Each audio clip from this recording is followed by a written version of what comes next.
We go over to Peter Sissons in the newsroom for a news report. According to reports on the Irish state broadcaster RTE in Dublin this evening, the IRA has broken off its ceasefire in Northern Ireland. The ceasefire has been in force since the 31st of August 1994. RTE said the source of their information was the same person who first informed them of the ceasefire being declared. And within the last few minutes, the London Fire Brigade has confirmed that there's been an explosion in the East End Docklands area.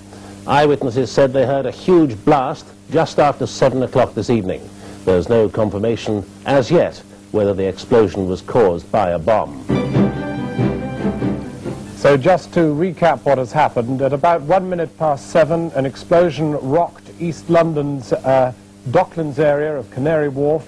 It seems that this came about an hour after the IRA phoned an ending of the ceasefire in a statement with a code word to the RTE television centre in Dublin.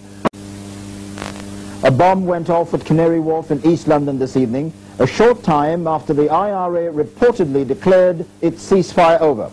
The Canary Wharf tower is being evacuated.